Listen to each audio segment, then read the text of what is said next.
I guess being an enforcer, in instances where you have election boards that election after election screw it up, and when is the time for the Secretary of State to step in and say, you guys are all out, as was the case in Cuyahoga County?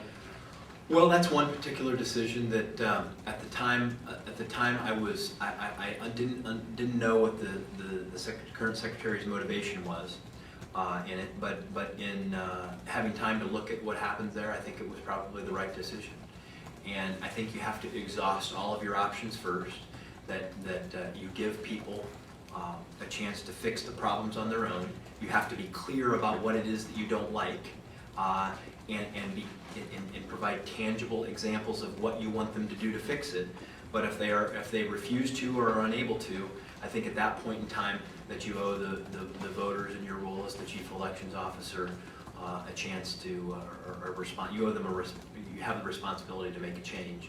I will hope to try to do that in conjunction with the respective political parties in that community. I wouldn't want to do it without buy-in, but frankly, sometimes it's the political parties that are the problem, and so you have to make that decision and make the tough decision that's your responsibility to do. And believe me, as Speaker of the House, I couldn't hide from making decisions.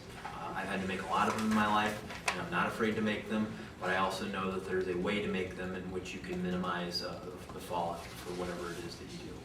When you were Speaker, if you had to rate yourself as far as partisanship, being a partisan person, if 10 was fully partisan and 0 was not, what would you rank yourself as a partisan player when you were Speaker?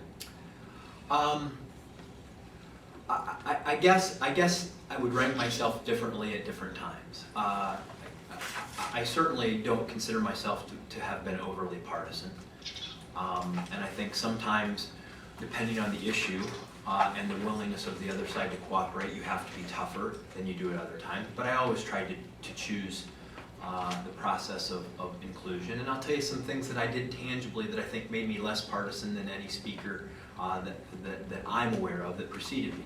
When I was Speaker of the House, I changed the rules of the House to allow Democrats and Republicans to jointly sponsor legislation. In Ohio's history, it had never been allowed before. There was never a way for Democrats and Republicans to come together to mutually share the responsibility and the credit for legislation that's passed. In the first year that I did that, we passed 9 pieces of legislation that were sponsored jointly between, I believe it was 9, between Republicans and Democrats. And it made my job easier because instead of them fighting with one another over who gets the credit, they worked on, they actually had some constructive conversations about how things got done.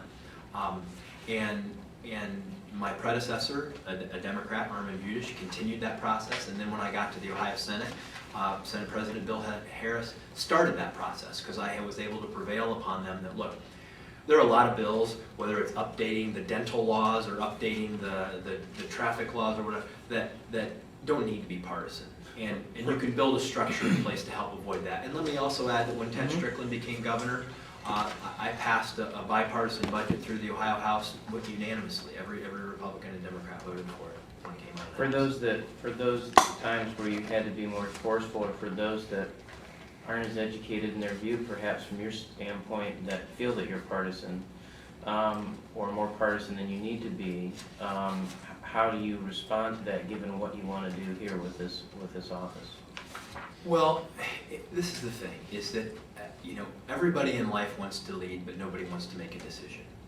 And that's what the experience that I've had with a lot of my critics on this stuff. They want to be a critic, but they don't really ever want to have to make a decision. And it's easy to take shots at the guy who stood up and is held accountable publicly and made a choice. But I bet if you look at the majority, I've not done this analysis, but I bet if you look at the majority of the votes that occurred under my watch, most of them were bipartisan votes.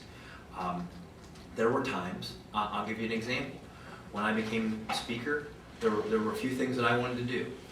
I wanted to pass a fiscally conservative budget, which we did, which was the most fiscally conservative budget in over 40 years. I wanted to reform the tax code, we did, which included the largest income tax cut in Ohio history. I wanted to give school choice for kids trapped in failing schools, and we did. My opponents on the other side would not go for those things. they opposed all of those things. They were very critical of them. And so we had to push a bill through on a partisan vote.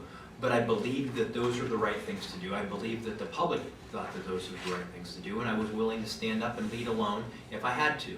But at the same point in time, I didn't look to do that. I always tried to look to bring people together first, but at the same point in time, let's face it, we're all grown-ups in this room. We know sometimes people either have fundamental disagreements or they disagree for partisan reasons. And I'm not afraid to stand up and be held accountable and lead in circumstances where I have no other choice. Thank you.